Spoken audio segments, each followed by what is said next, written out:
അസ്സലാമു അലൈക്കും dear friends. ഇന്നത്തെ നമ്മുടെ സ്പെഷ്യൽ നിങ്ങൾ ആരും ഇതുവരെയും ട്രൈ ചെയ്ത് നോക്കിയിട്ടില്ലാത്ത ഒരു അടിപൊളി വെറൈറ്റി റെസിപ്പിയാണ്. നമ്മുടെ ഈ വീഡിയോ കണ്ടുകൊണ്ടിരിക്കുന്ന സമയത്ത് നിങ്ങൾക്ക് ഇഷ്ടപ്പെടുകയാണെങ്കിൽ ഒന്ന് ലൈക്ക് ചെയ്തേക്കണേ. അതുപോലെ തന്നെ നമ്മുടെ ഈ ചാനൽ ആദ്യമായിട്ട് കാണുന്നവരും ഇതുവരെയും സബ്സ്ക്രൈബ് ചെയ്യാത്തവരും പ്ലീസ് ഒന്ന് സബ്സ്ക്രൈബ് ചെയ്തേക്കണേ. ഞാനിടുന്ന വീഡിയോസ് ഉടനടി കിട്ടുന്നതിനായി സബ്സ്ക്രൈബ് ബട്ടന്റെ തൊട്ടടുത്ത് കാണുന്ന ബെല്ലൈക്കൺ കൂടി ക്ലിക്ക് ചെയ്തിട്ട് ഓൾ എന്ന ഓപ്ഷൻ എനേബിൾ ചെയ്യാനും മറക്കല്ലേ. അതിനായിട്ട് ഞാനിവിടെ പച്ചമാങ്ങയാണ് എടുത്തിട്ടുള്ളത്. ഞാനിപ്പോൾ എടുത്തിട്ടുള്ളത് 1 കിലോ അളവിലുള്ള പച്ചമാങ്ങയാണ്. ഇനി പച്ചമാങ്ങ നല്ലതുപോലെ ഒന്ന് കഴുകി വൃത്തിയാക്കി എടുത്തതിന് ശേഷം അതിന്റെ തൊലിയൊക്കെ ഒന്ന് ചെത്തി മാറ്റാം. അപ്പൊ മാങ്ങയുടെ തൊലിയെല്ലാം ചെത്തി മാറ്റിയിട്ടുണ്ട്. മാങ്ങയുടെ ആ പച്ച തൊലിയൊന്നും ഇരിക്കാൻ പാടില്ല, എന്നാൽ പിന്നെ ഒരു കയ്പ്പ് രസം ഉണ്ടാവും. ഞാനിപ്പോൾ പീലർ വെച്ചിട്ട് ഒന്ന് പീൽ ചെയ്ത് എടുത്തിട്ടുള്ളതാണ്. അപ്പോൾ ആ മാങ്ങയുടെ തൊലിയൊക്കെ ഒന്ന് മാറിക്കിട്ട് ഇനി ഇത് നമുക്ക് ചെറിയ കഷ്ണങ്ങളായിട്ട് ഒന്ന് കട്ട് ചെയ്തെടുക്കാം.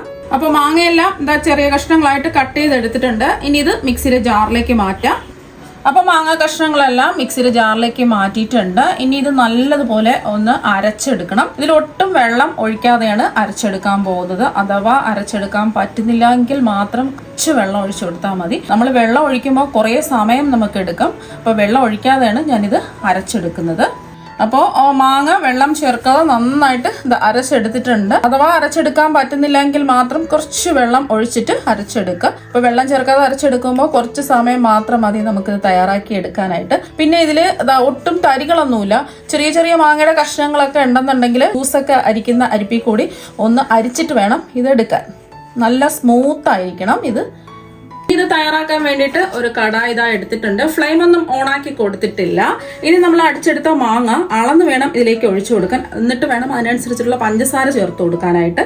അപ്പൊ അളവ് കപ്പ് എടുത്തിട്ടുണ്ട്. 1 കപ്പ് 150 ml കപ്പിന് 1 കപ്പ് എടുത്തിട്ടുണ്ട്. രണ്ടാമത്തെ കപ്പ് 3 കപ്പ് മാങ്ങ അരച്ചതാണ് കിട്ടിയിട്ടുള്ളത്. അപ്പൊ അതിനനുസരിച്ച് വേണം പഞ്ചസാര ചേർത്ത് കൊടുക്കാൻ. മാങ്ങയുടെ പൾപ്പ് അരച്ചെടുത്തത് അളന്നെടുക്കാൻ വേണ്ടിയിട്ട് അളവ് കപ്പ് ഇല്ലാന്നുണ്ടെങ്കിൽ സാധാരണ നമ്മൾ വീട്ടിൽ ചായയും വെള്ളമൊക്കെ കുടിക്കുന്ന ഗ്ലാസ്സിൽ അളന്നെടുക്കാം. ആ ഗ്ലാസിന്റെ അളവിൽ പഞ്ചസാരയും അളന്നെടുക്കാം. ഞാനിപ്പോൾ അളവ് കപ്പിലായതുകൊണ്ട് ഞാൻ ഇതിലേക്ക് ആ അളവിന്റെ കപ്പിൽ തന്നെ പഞ്ചസാരയും ചേർക്കുന്നുണ്ട്. ഞാനിപ്പോൾ ഇതിലേക്ക് 3 കപ്പ് പഞ്ചസാരയാണ് ചേർക്കുന്നത്. ഈ പഞ്ചസാര ഇത്രയും ചേർത്ത് കൊടുത്താൽ മാത്രമേ തണുത്ത് കഴിയുമ്പോൾ നല്ല കട്ടിയായിട്ട് വരുള്ളൂ. അപ്പൊ പഞ്ചസാര കുറയ്ക്കരുത്. 3 കപ്പ് പഞ്ചസാര തന്നെ ചേർത്ത് കൊടുക്കുക. നമുക്ക് അരച്ചെടുത്ത മാങ്ങ പൾപ്പ് എത്രയാണോ കിട്ടിയിട്ടുള്ളത് അത്രയും തന്നെ പഞ്ചസാര ചേർത്ത് കൊടുക്കണം. എന്നാൽ മാത്രമേ ഇതിന്റെ ചൂടൊക്കെ മാറിക്കഴിയുമ്പോൾ നല്ല കട്ടിയായിട്ട് വരുള്ളൂ. നമ്മളിത് സൂര്യപ്രകാശത്ത് വെച്ച് ഉണക്കി എടുക്കുന്നൊന്നുമില്ല. ചൂട് മാറിക്കഴിയുമ്പോൾ നല്ലോണം സെറ്റായി കിട്ടും. മീഡിയം ഫ്ലെയിമിൽ വെച്ചിട്ട് ഇളക്കി കൊടുക്കാം. ഈ പഞ്ചസാര ഒന്ന് മെൽറ്റായി വരുമ്പോൾ കുറച്ചും കൂടെ ഒന്ന് ലൂസായി വരും. ഒരുപാട് ചേരുവകളൊന്നുമില്ല. പിന്നെ കുറേ നാൾ നമുക്ക് സൂക്ഷിച്ച് വെക്കാനും പറ്റും. പെട്ടെന്ന് ഇൻസ്റ്റന്റ് ആയിട്ട് റെഡിയാക്കി എടുക്കാനും പറ്റും. അതാണ് ഇതിന്റെ പ്രത്യേകത. ഒരുപാട് സമയം നമുക്ക് ചെലവാവില്ല.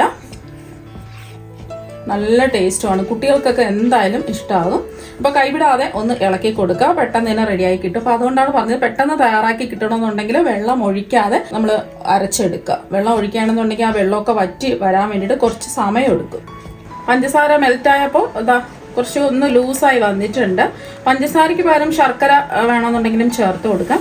പക്ഷെ പഞ്ചസാര ചെയ്യുമ്പോഴാണ് കുറച്ചും കൂടെ ടേസ്റ്റ് കൂടുതൽ കിട്ടുന്നത്. പഞ്ചസാര ഇഷ്ടമല്ലാത്തവർക്ക് ശർക്കര പൊടിച്ചത് ചേർത്ത് കൊടുക്കാവുന്നതാണ്. അപ്പോൾ ഒന്ന് തിളച്ച് ഒരു 5 മിനിറ്റൊക്കെ ആയിട്ടുണ്ട്. ഈ ഒരു സമയം നമുക്ക് ഇതിലേക്ക് കുറച്ച് ഉപ്പ് ചേർത്ത് കൊടുക്കാം. 1 ടീസ്പൂൺ ഉപ്പ് ചേർത്ത് കൊടുക്കാം. മധുരം ഒന്ന് ബാലൻസ് ചെയ്യാൻ വേണ്ടിയിട്ടാണ് ഉപ്പ് ചേർക്കുന്നത്. പിന്നെ ഇതിലേക്ക് ഇതിന്റെ കൂടെ തന്നെ കയ്യിലുണ്ടെന്നുണ്ടെങ്കിൽ മാത്രം ബ്ലാക്ക് സോൾട്ട് ചേർത്താൽ മതി. ആരോഗ്യത്തിനൊക്കെ ഒരുപാട് നല്ലതാണ്. ദഹന പ്രശ്നങ്ങൾക്കൊക്കെ ഒരുപാട് നല്ലതാണ്. ഞാനത് ഒരു 1/2 ടീസ്പൂണാണ് ചേർക്കുന്നത്. ഉണ്ടെങ്കിൽ ചേർത്താൽ മതി, ഇല്ലെങ്കിൽ ചേർക്കേണ്ട ആവശ്യമില്ല. എന്നിട്ട് ഒന്ന് ഇളക്കി കൊടുക്കാം.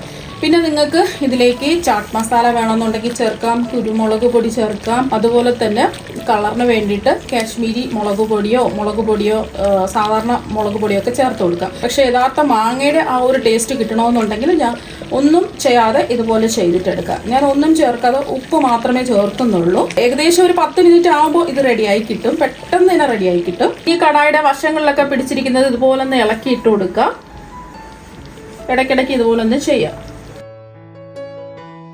ഇപ്പൊ നമ്മൾ ഇത് ഇളക്കി കൊടുക്കാൻ തുടങ്ങിയിട്ട് ഒരു 7 മിനിറ്റ് ആയിട്ടുണ്ട്. ഇനി ഇതിലേക്ക് കളറിന് വേണ്ടിയിട്ട് ഞാൻ ഇപ്പോൾ കുറച്ച് ഫുഡ് കളർ ചേർക്കുകയാണ്. വേണമെന്ന് നിർബന്ധമൊന്നുമില്ല. നിങ്ങൾ വീട്ടിൽ ചെയ്യുമ്പോൾ കളർ ചേർക്കാതെ ചെയ്യുന്നതായിരിക്കും കുറച്ചും കൂടെ നല്ലത് കുട്ടികൾക്കൊക്കെ കൊടുക്കാൻ വേണ്ടിയിട്ട്. ഞാനിപ്പോൾ വീഡിയോയ്ക്ക് ഒരു ഭംഗി കിട്ടാൻ വേണ്ടിയിട്ട് ഒരു 2-3 ഡ്രോപ്പ് ഓറഞ്ച് റെഡ് ഫുഡ് കളറാണ് ചേർക്കുന്നത്. ഒന്ന് ഇളക്കി കൊടുക്കാം. ഇപ്പൊ ഒരു 10 മിനിറ്റ് ആയിട്ടുണ്ട്. ഇനി ഇതിലൊന്നും ചേർക്കേണ്ട ആവശ്യമില്ല. ആ യഥാർത്ഥ മാങ്ങയുടെ ആ ഒരു രുചി കിട്ടണമെന്നുണ്ടെങ്കിൽ ഒന്നും ചേർക്കാതെയാണ് റെഡിയാക്കി എടുക്കേണ്ടത്. ഉപ്പ് മാത്രമല്ലേ ചേർത്തിട്ടുള്ളൂ. പിന്നെ കാണാൻ ഒരു ഭംഗിക്ക് വേണ്ടിയിട്ട് മാത്രമേ കുറച്ച് ഫുഡ് കളർ ചേർത്തിട്ടുള്ളൂ. ഇടയ്ക്കിടയ്ക്ക് ഇങ്ങനെ സൈഡിൽ നിന്ന് ഇളക്കി അങ്ങ് ഇട്ട് കൊടുക്കുക, അല്ലെങ്കിൽ അത് അവിടെ ഇരുന്ന് കട്ടിയായി പോവും. ഒരുപാട് കുറുക്കി ഒരു നൂൽ പാവൊന്നും ആവേണ്ട ആവശ്യമില്ല. ഇപ്പോൾ ഒരു 10 മിനിറ്റ് ആയിട്ടുണ്ട്. നിറച്ചും ഇതുപോലെ കുമിളകൾ വന്നിട്ട് ദേഹത്തൊക്കെ ഇങ്ങനെ തെറിക്കും. ആ ഒരു സമയമാകുമ്പോൾ നമുക്ക് ഫ്ലെയിം ഓഫ് ആക്കാം. റെഡി ആയിട്ടുണ്ട്. ഈ ഒരു പരുവത്തിലാണ് കിട്ടുന്നത്. ഇനി ഒരുപാടിട്ട് വറ്റിക്കേണ്ട ആവശ്യമില്ല. നമ്മളിത് വെള്ളം ചേർക്കാതെയാണ് അരച്ചെടുത്തിട്ട് തയ്യാറാക്കുന്നത്. അതുകൊണ്ട് പെട്ടെന്ന് തന്നെ റെഡിയായി കിട്ടും. വെള്ളം ചേർത്തിട്ടാണ് റെഡിയാക്കി എടുക്കുന്നതെങ്കിൽ കുറച്ചും കൂടെ സമയം എടുക്കും. 10 മിനിറ്റും കൂടെ അധികം എടുക്കും. അപ്പോൾ അത് ഇവിടെ റെഡി ആയിട്ടുണ്ട്. നിറച്ചും ഇതുപോലെ കുമിളകൾ വരുന്ന സമയത്ത് നമുക്ക് ഫ്ലെയിം ഓഫ് ആക്കാം. ഇതാണ് ഇതിൻ്റെ പരുവം. ഈ ഒരു രീതിക്ക് റെഡിയാക്കി എടുക്കാം. ഇനി ഇത് സെറ്റ് ചെയ്യാൻ വേണ്ടിയിട്ട് സ്റ്റീലിൻ്റെ ഒരു പാത്രമാണ് എടുത്തിട്ടുള്ളത്. കുറച്ച് നെയ്യ് ഒന്ന് ബ്രഷ് ചെയ്ത് കൊടുക്കുക. പെട്ടെന്ന് ഇളകി കിട്ടാൻ വേണ്ടിയിട്ടാണ് നെയ്യ് ബ്രഷ് ചെയ്ത് കൊടുക്കുന്നത്. നെയ്യോ എണ്ണയോ ഒന്ന് ഇതുപോലെ ഒന്ന് ബ്രഷ് ചെയ്ത് കൊടുക്കുക. ഞാനിത് 2 പാത്രത്തിലായിട്ടാണ് സെറ്റ് ചെയ്യാൻ പോകുന്നത്. 2 പാത്രത്തിലും ഇതുപോലെ നെയ്യ് തടവി വെക്കുക.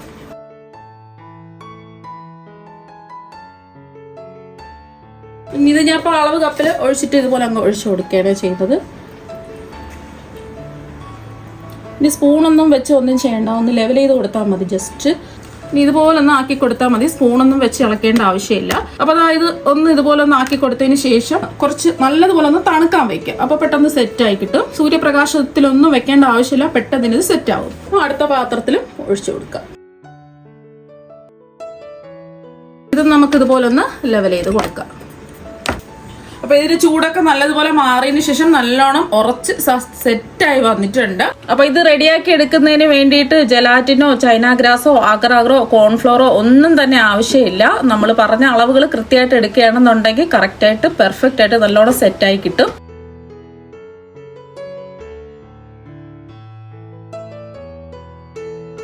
കണ്ടില്ലേ? ഇനി ഇത് നമുക്ക് ഇഷ്ടമുള്ള ഷേപ്പിൽ ഒന്ന് കട്ട് ചെയ്തെടുക്കാം.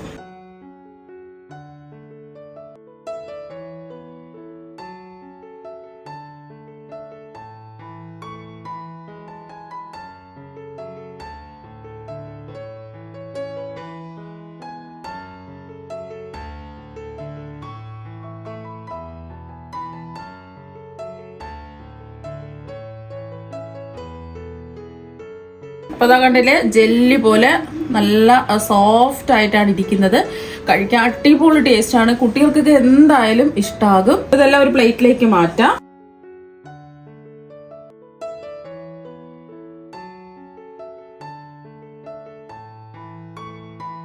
ഇപ്പം നല്ല ജെല്ലി പോലെ സോഫ്റ്റ് ആയിട്ടാണ് ഇരിക്കുന്നത്. ഇത് നമുക്ക് ഫ്രിഡ്ജിൽ ഒരുപാട് ദിവസം സ്റ്റോർ ചെയ്ത് വെക്കാൻ പറ്റും. നല്ല അടിപൊളി ടേസ്റ്റ് ആണ്. അപ്പൊ നിങ്ങൾ എന്തായാലും ഇതുപോലെ ഒരു പ്രാവശ്യം ഒന്ന് ട്രൈ ചെയ്ത് നോക്കുക. തീർച്ചയായും നിങ്ങൾക്ക് എല്ലാവർക്കും ഒരുപാട് ഇഷ്ടമാകും. അപ്പൊ നമുക്ക് മറ്റൊരു വെറൈറ്റി വീഡിയോ ആയിട്ട് വീണ്ടും കാണാം. താങ്ക്